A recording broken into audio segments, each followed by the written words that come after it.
Hello guys, నా పేరు Chaitanya. Welcome to my channel. మనం లాస్ట్ వీడియోలో S3 గురించి చెప్పుకున్నాం కదా. ఈ వీడియోలో ELB గురించి మాట్లాడుకుందాం. మనం ఇప్పటివరకు VPC గురించి చెప్పుకున్నాం, EC2 గురించి చెప్పుకున్నాం, క్లౌడ్ వాచ్ అంటే ఏంటి, and IAM identity access management గురించి మాట్లాడుకున్నాం కదా. సో ఆ సర్వీసెస్ అన్నీ ఈ ELBలో మనం యూజ్ చేస్తాం. ఈ వీడియోలో ఎంత కొంచెం ఎక్కువగానే ఉంటుంది, సో స్కిప్ చేయకుండా చివరి వరకు చూడండి. ఈ ELB is nothing but elastic load balancer. మా పేరులోనే ఉంది లోడ్ బ్యాలెన్సర్ అని. సో మన వచ్చిన లోడ్ని ఇది బ్యాలెన్స్ చేస్తూ ఉంటుంది అనమాట. ఈ ELB అనేది మనం ఎందుకు యూజ్ చేస్తామంటే ట్రాఫిక్ డిస్ట్రిబ్యూషన్గా మనకి ఈ ELB అనేది మనకి యూజ్ అవుద్ది. అంటే మనకు ఒక అప్లికేషన్ ఉందనుకోండి, సపోజ్ మన facebook.comని ఒక URLలో మనం టైప్ చేసి మనం ఎంటర్ చేస్తే అది ఒక రిక్వెస్ట్ రూపంలో facebook.comకి రీచ్ అవుద్ది అనమాట. సో ఆ రిక్వెస్ట్ని ఫేస్బుక్లో ఉన్న అప్లికేషన్ సర్వర్స్కి రీచ్ అయ్యి ఎలా వర్క్ అవుతుందో దాన్నే ట్రాఫిక్ డిస్ట్రిబ్యూషన్ అని పిలుస్తారు. అసలు మనం ఈ ELB అనేది ఎందుకు యూజ్ చేస్తాం అనేది మనం ఇప్పుడు చూద్దాం.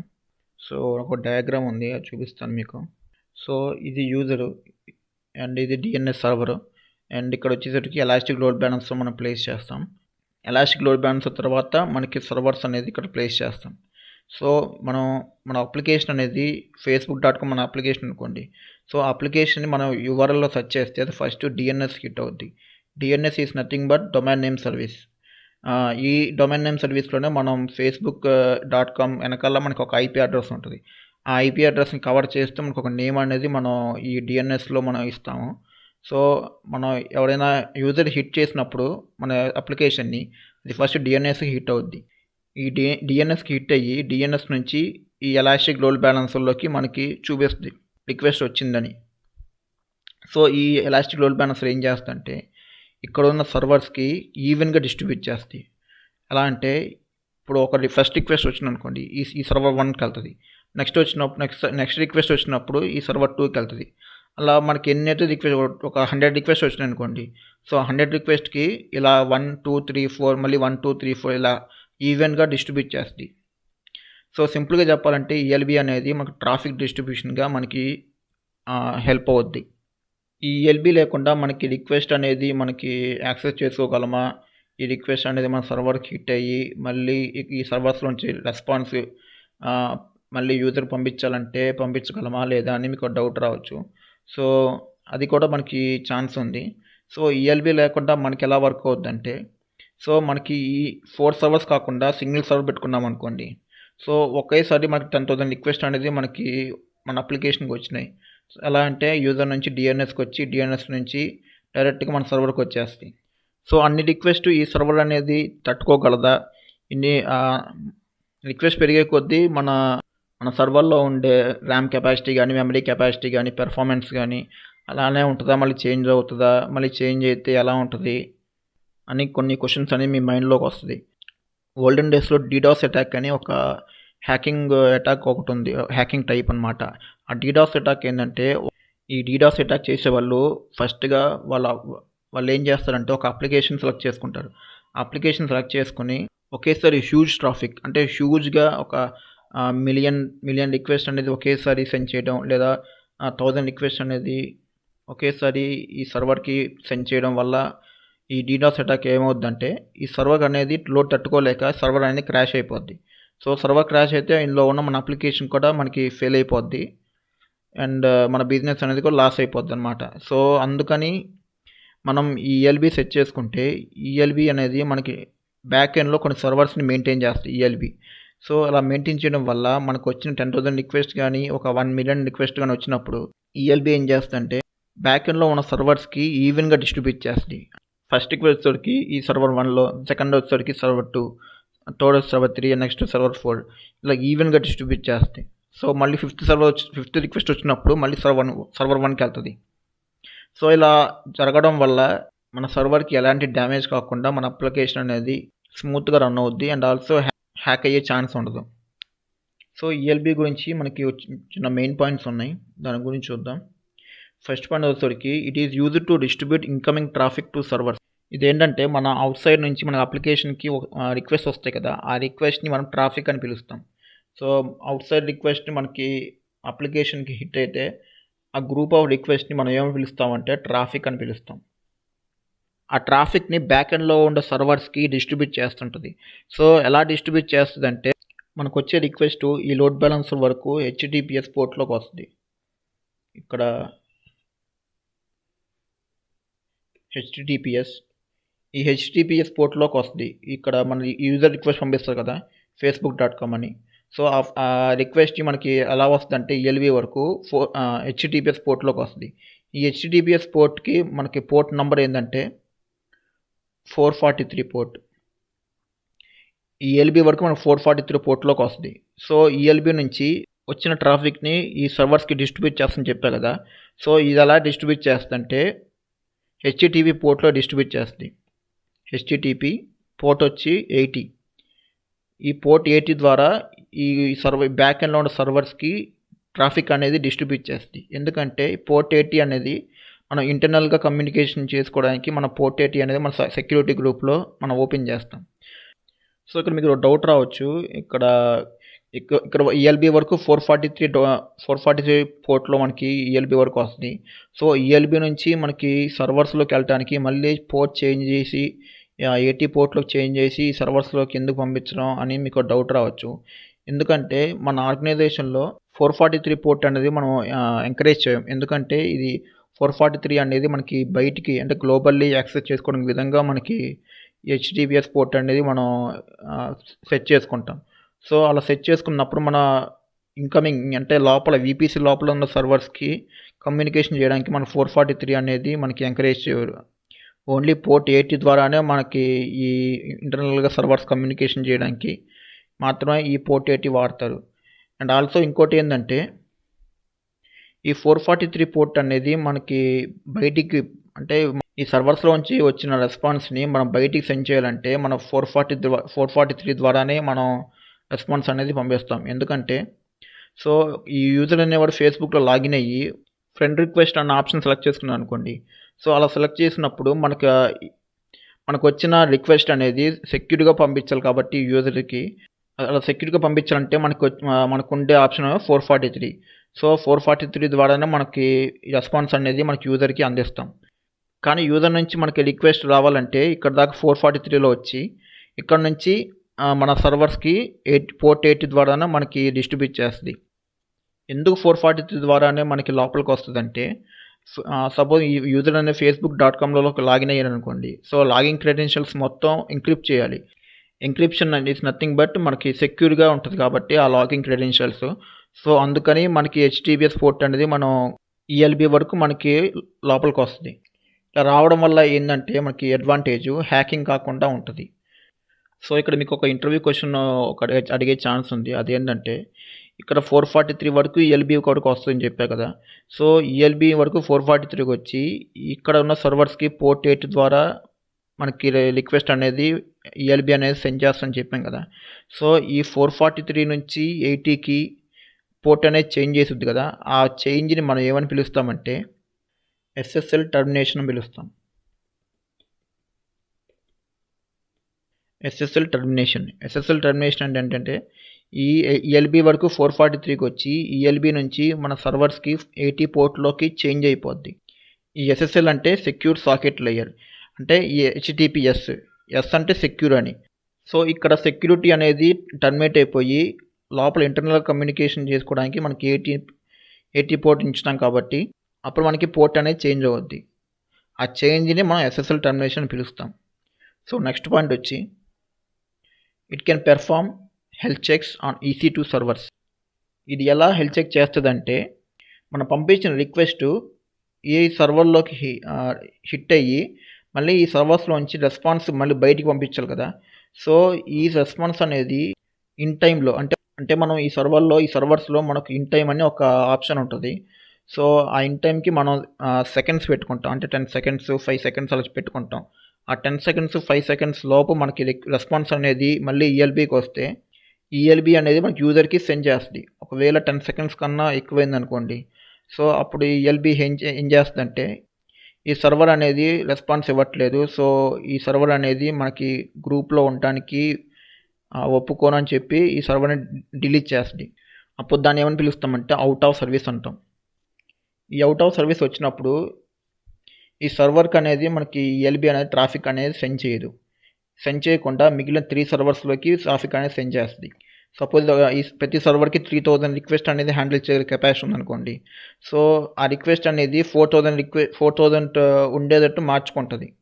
ఈ అన్హెల్దీగా మనం ఎలా తెలుసుకుంటామంటే మనం ఇంటర్నల్గా పింగ్ అనే కమాండ్ని మనం యూజ్ చేస్తాం. పింగ్ అనే కమాండ్ యూజ్ చేసి ఈఎల్బీ నుంచి ప్రతి 10 సెకండ్స్కి ప్రతి సర్వర్కి పింగ్ చేస్తూ ఉంటుంది. అంటే ఈ సర్వర్ అనేది హెల్తీగా ఉందా, ఈ సర్వర్ అనేది హెల్తీగా ఉందా, ఈ 10 సెకండ్స్ లోపు మనం రెస్పాన్స్ అనేది ఈఎల్బీకి వస్తే ఓకే ఫైన్, ఈ సర్వర్ అనేది మనకి ఇన్ టైంలో రెస్పాన్స్ పంపించింది కాబట్టి ఈ సర్వర్ అనేది హెల్తీగా ఉంది అని ఈఎల్బీ అనేది చూసుకుంటుంది.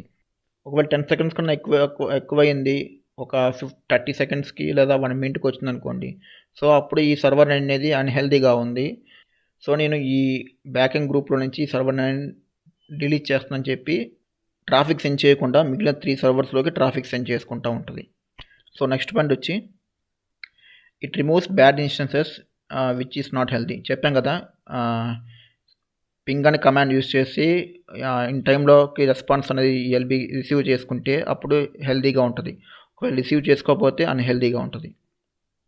సో అదే ఇక్కడ చెప్పాడు. సో నెక్స్ట్ పాయింట్ వచ్చి it can manage incoming traffic to application servers evenly. ఇదేంటంటే మనకు వచ్చిన ట్రాఫిక్ని అప్లికేషన్ సర్వర్స్ అంటాం. ఈ సర్వర్స్ని మనం అప్లికేషన్ సర్వర్స్ అని పిలుస్తాం. అప్లికేషన్ సర్వర్స్ని మనం పబ్లిక్ సబ్నెట్లో మనం ప్లేస్ చేస్తాం. అప్లికేషన్ సర్వర్స్ పబ్లిక్ సబ్నెట్లో మనం ప్లేస్ చేస్తే దీనిపైన ఉంది ఎలాస్టిక్ లోడ్ బ్యాలెన్సర్. సో ఈ ఎలాస్టిక్ లోడ్ బ్యాలెన్సర్ని కూడా మనం పబ్లిక్ సబ్నెట్లోనే మనం ప్లేస్ చేస్తాం. సో అదే ఇక్కడ పాయింట్లో చెప్పారు అనమాట. సో నెక్స్ట్ వన్ వచ్చేసరికి ELB follows a concept call round robin method. ఈ రౌండ్ రాబిన్ మెథడ్ అనేది మీ ఇంటర్వ్యూలో కూడా అడిగే ఛాన్స్ ఉంది. ఈఎల్బీ అనేది మనకి ఏ మెథడ్ ఫాలో చేసుకుని ఈ ట్రాఫిక్ అనేది సెండ్ చేసుకుంటారని మీకు ఇంటర్వ్యూలో క్వశ్చన్ అడగచ్చు. సో అప్పుడు మీరు ఈ రౌండ్ రాబిన్ మెథడ్ని యూజ్ చేసుకునే ఈ ఎలాస్టిక్ లోడ్ బ్యాలెన్సర్ అనేది వర్క్ చేస్తూ ఉంటుందని చెప్పచ్చు అనమాట. ఈ రౌండ్ రాబిన్ మెథడ్ ఏంటంటే మనకు వచ్చిన ట్రాఫిక్ని ఈవెన్గా ఈ ఫస్ట్ రిక్వెస్ట్ వచ్చినప్పుడు 1, ఈ సర్వర్ 1, సెకండ్ వచ్చినప్పుడు ఈ సర్వర్ 2, నెక్స్ట్ సర్వర్ 3, సర్వర్ 4, మళ్ళీ 5th రిక్వెస్ట్ వచ్చినప్పుడు మళ్ళీ సర్వర్ 1, ఈ సర్వర్ 2, అలా ఈవెన్గా డిస్ట్రిబ్యూట్ చేసుకుంటూ వెళ్తుంది. ఒకవేళ మధ్యలో ఏదైనా అన్హెల్దీగా ఫైండ్ అవుట్ అయిందనుకోండి, అప్పుడు ఈ సర్వర్ని డిలీట్ చేసేసి దీని ప్లేస్లో ఇంకొక సర్వర్ని ప్లేస్ చేస్తాం. సో ఈ ఇంకొక సర్వర్ని ప్లేస్ చేయడం అనేది మనకు ఇంకో డిఫరెంట్ కాన్సెప్ట్ అనమాట. నెక్స్ట్ మనం చెప్పుకుంటాం ఆటో స్కేలింగ్ అంటాం. సో ఆటో స్కేలింగ్ వచ్చినప్పుడు నేను ఎలా ఈ సర్వర్ ప్లేస్లో ఇంకొక సర్వర్ని ఎలా ప్లేస్ చేస్తామని ఆటో స్కేలింగ్లో చెప్తాను. సో ఈ సర్వర్ని డిలీట్ చేస్తే మిగిలిన 3 సర్వర్స్లోకి ఈవెన్గా డిస్ట్రిబ్యూట్ చేస్తాను అనమాట. సో అదే రౌండ్ రాబిన్ మెథడ్ యొక్క మీనింగ్. నెక్స్ట్ వచ్చి ELB supports up to 10 ELBs per region. Each రీజన్కి 10 ఈఎల్బీస్ అనేది మనం క్రియేట్ చేసుకోవచ్చు. ఈ 10 ఈఎల్బీస్ కాదు, నాకు రిక్వెస్ట్ అనేది నాకు ఇంక్రీజ్ అయింది, నాకు 12 కావాలి లేదా 11 కావాలనుకోండి. సో అప్పుడు మీరు ఏం చేస్తారంటే ఏడబ్ల్యూఎస్కి ఒక టికెట్ రైజ్ చేయాలి. సర్వీస్ టికెట్ అని పిలుస్తుంది దాన్ని. సో ఆ సర్వీస్ టికెట్ అనేది ఏడబ్ల్యూఎస్ వాళ్ళకి రైజ్ చేస్తే మనకి 10 కాస్త మనకి 11 12 అనేది మనం చెప్తే వాళ్ళు పెంచుతారనమాట. And also ELB supports HTTP, HTTPS, TCP and SSL ports. ఈ ఈఎల్బీ అనేది హెచ్టిటిపి పోర్ట్ సపోర్ట్ చేస్తుంది, అండ్ హెచ్టిటిపిఎస్ పోర్ట్ సపోర్ట్ చేస్తుంది, టీసీపీ పోర్ట్ సపోర్ట్ చేస్తుంది, అండ్ ఎస్ఎస్ఎల్ పోర్ట్ సపోర్ట్ చేస్తుంది. నెక్స్ట్ కాన్సెప్ట్ వచ్చేసరికి క్రాస్ జోన్ లోడ్ బ్యాలెన్సర్. ఈ cross zone load balancer అంటే ఏంటంటే మీకు సింపుల్గా చెప్పేస్తాను. ఒక డయాగ్రామ్ గీసాను ఇక్కడ. ఈ క్రాస్ జోన్ లోడ్ బ్యాలెన్సర్ ఏంటంటే ఈఎల్బీకి మనకి రిక్వెస్ట్ వస్తాయి కదా. సో ఈఎల్బీకి రిక్వెస్ట్ వచ్చినప్పుడు ఈ రిక్వెస్ట్ అనేది ఏ అవైలబిలిటీ జోన్కి వచ్చింది. సపోజ్ ఇక్కడ 1Aకి వచ్చింది అనుకోండి. 1A ఉన్న అవైలబిలిటీ జోన్లోకి వస్తే ఈ 1Aలో ఏ సర్వర్స్ అయితే ఉన్నాయో ఆ సర్వర్స్ మాత్రమే ట్రాఫిక్ అనేది సెండ్ చేస్తుంది. సపోజ్ ఈఎల్బీకి 1Bలో రిక్వెస్ట్ వచ్చింది అనుకోండి. 1Bలోకి రిక్వెస్ట్ వస్తే ఈ 1Bలో ఉన్న సర్వర్స్కి ట్రాఫిక్ అనేది సెండ్ చేస్తుంది. దీనివల్ల మనకి ఒక డిసడ్వాంటేజ్ ఉంది. అదేంటంటే సపోజ్ మీ రిక్వెస్ట్ అనేది 1 ఏలోకి వచ్చిందనుకోండి. సో 1 ఏలో ఈ సర్వర్ 2 అనేది క్రాష్ అయిపోయింది. మెమరీ యూజ్ చేయడం వల్లో లేదా సీపీయూ ఇంక్రీజ్ అవ్వడం వల్ల ఈ సర్వర్ అనేది క్రాష్ అయిపోయింది. సో ఈ సర్వర్ క్రాష్ అయిపోతే మన మిగిలిన సర్వర్ వచ్చి సర్వర్ 1. ఈ సర్వర్ 1 వచ్చేసరికి మొత్తం ట్రాఫిక్ మొత్తం ఈ సర్వర్ 1నే హ్యాండిల్ చేయాల్సి వస్తుంది. ఒకవేళ ట్రాఫిక్ ఇంక్రీజ్ అయ్యి ఈ సర్వర్ 1లో కూడా మనకి సీపీయూ యూటిలైజేషన్ కానీ మెమరీ యూటిలైజేషన్ కానీ ఎక్కువైపోయి ఈ సర్వర్ అనేది హ్యాంగ్ అయిందనుకోండి, అప్పుడు ఉన్న ఈ ఒక్క సర్వర్ కూడా మనకి క్రాష్ అయిపోయి మన అప్లికేషన్ అనేది డౌన్ అయ్యే ఛాన్స్ ఉంది. సేమ్ ఎగ్జాంపుల్ ఈ 1Bలో ఉన్న సర్వర్స్ కూడా వచ్చిందనుకోండి, అప్పుడు ఏం జరుగుద్దంటే మన కంప్లీట్ అప్లికేషన్నే డౌన్ అయిపోయి మన బిజినెస్ అనేది లాస్ అయిపోతాం. ఒకవేళ మీరు ఒక ఫ్లిప్కార్ట్ లేదా అమెజాన్లో పనిచేస్తున్నాం అనుకోండి, Amazon big billion days, Flipkart big billion days ఉంటాయి కదా. సో అందులో వర్క్ చేస్తున్నప్పుడు సపోజ్ 1 ఏలో కొన్ని రిక్వెస్ట్ వచ్చినాయి అనుకోండి, ఆ 1 ఏలో వచ్చిన రిక్వెస్ట్ని 1 ఏలో ఉన్న సర్వర్కి పంపిస్తే ఒకవేళ సర్వర్ 2 క్రాష్ అయిపోతే అప్పుడు సర్వర్ 1కి రిక్వెస్ట్ అనేది హ్యాండిల్ చేయాలి. సో సర్వర్ 1లో హ్యాండిల్ చేసే రిక్వెస్ట్ లోడ్ ఎక్కువైపోయి సర్వర్ క్రాష్ అయిపోతే మనకి ఆ బిగ్ బిలియన్ డేస్ అనేది స్మూత్గా రన్ అవ్వదు. అంటే మనకి బ్యాడ్ రిక్వెస్ట్ 403 ఎర్రర్ కానీ 404 ఎర్రర్ కానీ మనకి అలా చూపిస్తుంది. సో అలా రాకుండా మనం ఏం చేస్తామంటే క్రాస్ జోన్ రిప్లికేషన్ అని పెట్టుకుంటాం. Cross zone load balancer. ఈ క్రాస్ జోన్ లోడ్ బ్యాలెన్సర్ అంటే ఏంటంటే, ఈ క్రాస్ జోన్ లోడ్ బ్యాలెన్సర్ని మనం ఎనేబుల్ చేస్తే సపోజ్ 1 ఏలో మీకు కొన్ని రిక్వెస్ట్ వచ్చాయనుకోండి. సో 1 ఏలో రిక్వెస్ట్ వచ్చినప్పుడు ఈ అవైలబిలిటీ జోన్ 1 ఏలో ఉన్న సర్వర్స్ కాకుండా ఈ అవైలబిలిటీ జోన్ 1Bలో ఉన్న సర్వర్స్ కూడా ఈ ట్రాఫిక్ అనేది సెండ్ చేస్తూ ఉంటుంది. అలాగే ఈ 1Bకి కొన్ని రిక్వెస్ట్ వచ్చాయనుకోండి, ఈ 1Bలో ఉన్న సర్వర్స్ కాకుండా ఈ 1 ఏలో ఉన్న సర్వర్స్ కూడా మనకి ట్రాఫిక్ అనేది సెండ్ చేస్తాయి. ఇలా సెండ్ చేయడం వల్ల ఏమవుద్దంటే హ్యూజ్ ట్రాఫిక్ వచ్చిందనుకోండి, ఒక 2 మిలియన్స్ 20 lakhs ట్రాఫిక్ వచ్చినా కూడా ఈవెన్గా డిస్ట్రిబ్యూట్ చేస్తాయి. కాబట్టి మన అప్లికేషన్ అనేది క్రాష్ అవ్వకుండా, హ్యాంగ్ అవ్వకుండా స్మూత్గా రన్ అవుతుంది. అందుకని మనం ఈ క్రాస్ జోన్ లోడ్ బ్యాలెన్సర్ అనేది మనం యూజ్ చేసుకుంటాం. నెక్స్ట్ వచ్చి ఈఎల్బీలో మనకి టైప్స్ ఉన్నాయండి. ఈ టైప్స్ ఏంటంటే మనకి 2 types ఆఫ్ లోడ్ బ్యాలెన్సర్స్ ఉన్నాయి. ఈ 2 types ఆఫ్ లోడ్ బ్యాలెన్సర్ ఏంటంటే, ఫస్ట్ వచ్చి network load balancer,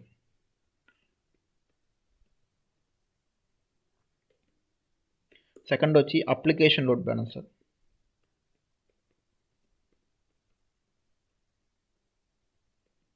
first network load balance గురించి మాట్లాడుకుందాం.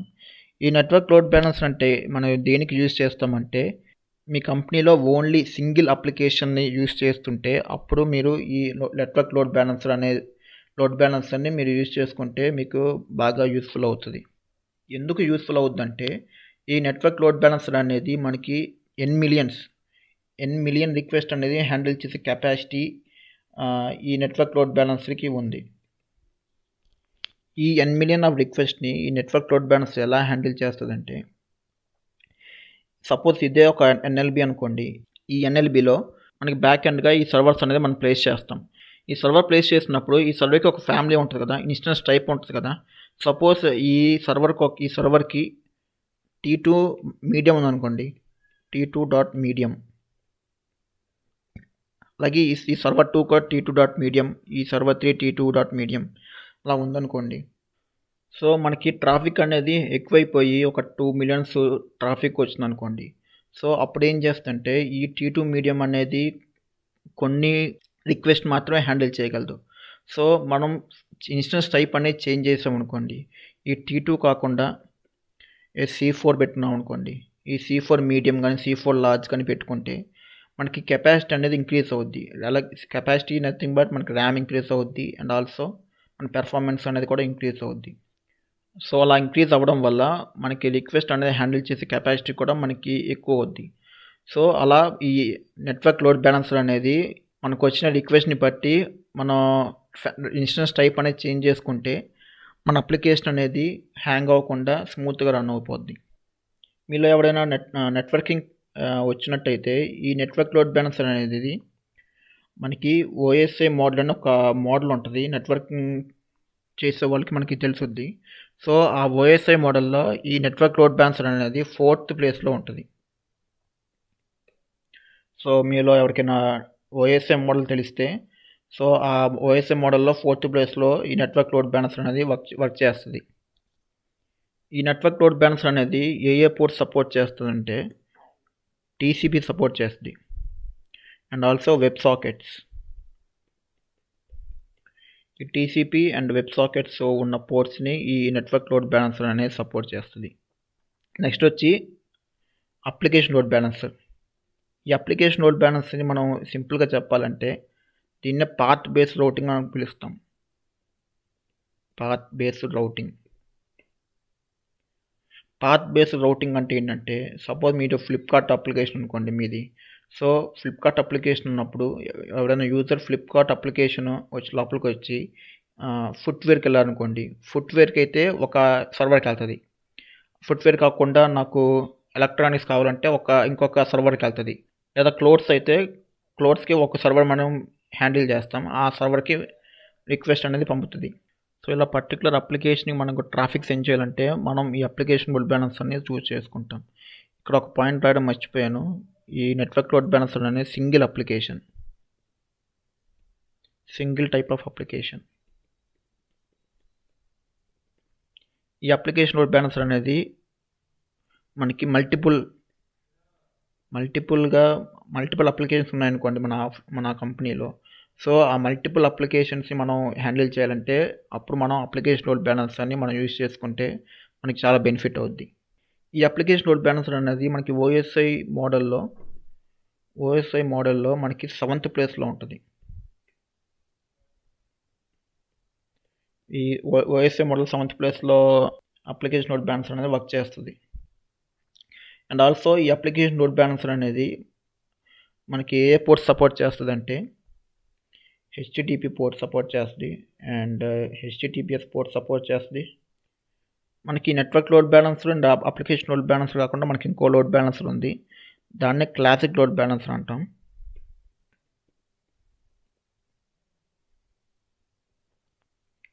ఈ క్లాసిక్ లోడ్ బ్యాలెన్సర్ అనేది మనం ఇప్పుడు ఎవరు యూజ్ చేయట్లేదు, ఎందుకంటే ఈ క్లాసిక్ లోడ్ బ్యాలెన్సర్ అనేది మనకి EC2 క్లాసిక్ అండ్ VPC. ఈ EC2 క్లాసిక్ అంటే ఏంటంటే మనకి VPC రాకముందు మనకు ఇంకో కాన్సెప్ట్ ఉండేది EC2 క్లాసిక్ అని. సో EC2 క్లాసిక్ అనేది ఇప్పుడు ఎవరు యూజ్ చేయట్లా. ఈ AWS కూడా EC2 క్లాసిక్ అనే సర్వీస్ని కంప్లీట్గా తీసేసింది. సో ఈ క్లాసిక్ లోడ్ బ్యాలెన్సర్ అనేది EC2 క్లాసిక్ అండ్ VPC రెండింటిని సపోర్ట్ చేస్తాయి. సో అందుకని ఈ క్లాసిక్ లోడ్ బ్యాలెన్సర్ అనేది కంపెనీస్లో ఎవరు ప్రిఫర్ చేయట్లా. కాకపోతే ఇంటర్వ్యూలో అడుగుతున్నారు ఈ క్లాసిక్ లోడ్ బ్యాలెన్సర్కి అండ్ ఈ అప్లికేషన్ లోడ్ బ్యాలెన్సర్కి డిఫరెన్స్ అడుగుతున్నారు. సో అదొకటి చూసుకుంటే మీరు సరిపోతుంది. ఈ అప్లికేషన్ లోడ్ బ్యాలెన్సర్ అండ్ ఈ నెట్వర్క్ లోడ్ బ్యాలెన్సర్ అనేది మనకు VPCలోనే వర్క్ చేస్తుంది, VPC ఓన్లీ. ఎందుకంటే క్లాసిక్ EC2 క్లాసిక్ అనేది మనకి ఇప్పుడు లేదు కాబట్టి ఈ network load balancer and application load balancer అనేది మనకి VPCలోనే వర్క్ చేస్తాయి, ఎందుకంటే VPC ఉంది కాబట్టి. సో నెక్స్ట్ కాన్సెప్ట్ వచ్చేసరికి మనకి లిజనర్స్ ఉంది. లిజనర్స్ అంటే ఏంటంటే మీకు ఒక డయాగ్రామ్ చూపిస్తాను. లిజనర్స్ అంటే మనకి యూజర్ facebook.com అని మనం URL సెర్చ్ చేసినప్పుడు మనకి LB వరకు వస్తుందని చెప్పారు కదా రిక్వెస్ట్. సో ఈ రిక్వెస్ట్ ఎలా వస్తుందంటే 443 పోర్ట్తో మనకి రిక్వెస్ట్ అనేది వస్తుంది. సో ఇక్కడ ఈ లిజనర్స్ అనేది మనకి కనిపిస్తుంది అనమాట. ఈ లిజనర్స్ అంటే ఏంటంటే మనకు వచ్చిన ట్రాఫిక్ని రిసీవ్ చేసుకుని ఎలా రిసీవ్ చేసుకుంటుంది అంటే ఈ HTTPS పోర్టు ద్వారా మనకి రిసీవ్ చేసుకుంటుంది. So listener is nothing but type of port and port number. So type of port వచ్చేసరికి HTTPS. సో పోర్ట్ నెంబర్ వచ్చేసరికి 443. సో ఈ కాంబినేషన్ మనం ఏమని పిలుస్తామంటే లిజనర్ అని పిలుస్తాం. సో నెక్స్ట్ వచ్చి రూల్స్. ఈ రూల్స్ ఈజ్ నథింగ్ బట్ ఈ అప్లికేషన్ లోడ్ బ్యాలెన్సర్ చెప్పాం కదా, మన ఫ్లిప్కార్ట్ అప్లికేషన్ అయితే ఫుట్వేర్కి ఒక సర్వర్లోకి వెళ్తుంది, లేదా క్లోత్స్ అయితే ఒక సర్వర్లోకి వెళ్తుంది, లేదా ఎలక్ట్రానిక్స్కి అయితే ఇంకొక సర్వర్లోకి వెళ్తుంది అని చెప్పా కదా. సో అలా పర్టికులర్ ఇక్కడ మీకు ఇంకా క్లియర్గా చెప్పాలంటే యూజర్ అనేవాడు రిక్వెస్ట్ పంపిస్తే ఈ ఫ్లిప్కార్ట్ అప్లికేషన్ అనుకోండి, మన అప్లికేషను. సో ఫుట్వేర్ అయితే ఈ సర్వర్ 3లోకి సెండ్ చేయమని మనం పంపిస్తాం. అలాగే మన క్లోత్స్ అయితే మన సర్వర్ 4లో పంపించమని మనం సెట్ చేస్తాం క్లోత్స్. అలాగే మనకి ఎలక్ట్రానిక్స్ అనుకోండి, ఎలక్ట్రానిక్స్ అయితే ఈ సర్వర్ 1కి పంపించాలని మనం సెట్ చేస్తాం. సో ఇలా పర్టికులర్ సర్వర్లోకి మనం సెండ్ చేయాలనుకుంటే దాన్ని మనం ఈ రూల్స్లో రాసుకుంటాం. ఏది ఇక్కడ ఈ రూల్స్లో రాసుకుంటాం. సో అందుకని మనకి ఈ రూల్స్ అనేది మనకి రియల్ టైంలో వర్క్ అవుతుంది. సో నెక్స్ట్ వచ్చి స్టిక్కీ సెషన్. స్టిక్కీ సెషన్ అంటే ఏంటంటే, మీకు వచ్చిన ట్రాఫిక్లో నుంచి ఏదైనా పర్టికులర్ ఐపీ అడ్రస్ని మనం చూస్ చేసుకుని ఆ పర్టికులర్ ఐపీ అడ్రస్ని మనం ఈ పర్టికులర్ సర్వర్కి మనం సెండ్ చేయాలనుకుంటే దాన్ని ఎలా సెండ్ చేస్తామంటే ఈ స్టిక్కీ సెషన్ని మనం ఎనేబుల్ చేసుకుంటే మన పర్టికులర్ ఐపీ అడ్రస్ని మనకి రిక్వెస్ట్ వచ్చినప్పుడు ఈ పర్టికులర్ సర్వర్లోకి మనకి రిక్వెస్ట్ అనేది యాక్సెస్ అయ్యి రెస్పాన్స్ అనేది మళ్ళీ ఈఎల్బీ నుంచి యూజర్కి అనేది సెండ్ చేస్తాం. ఇలా పర్టికులర్ ఐపీని మనం పర్టికులర్ సర్వర్కి సెండ్ చేసి రెస్పాన్స్ అని పంపించడమే మన స్టిక్కీ సెషన్ అని పిలుస్తాం. సో దీంతో మనకి ఈఎల్బీ అనేది కంప్లీట్ అయిపోయింది. సో నెక్స్ట్ వీడియోలో మనం ఈ ఈఎల్బీ యొక్క ల్యాబ్ గురించి మాట్లాడుకుందాం. సో వీడియో నచ్చినట్లయితే లైక్ చేయండి, సబ్స్క్రైబ్ చేసుకోండి. అండ్ మీకు ఏదైనా డౌట్స్ ఉంటే ఈ లోడ్ బ్యాలెన్సర్లో కింద కామెంట్స్లో పెట్టండి, రిప్లై ఇస్తాను. అండ్ మళ్ళీ నెక్స్ట్ వీడియోలో మాట్లాడుకుందాం. Thank you.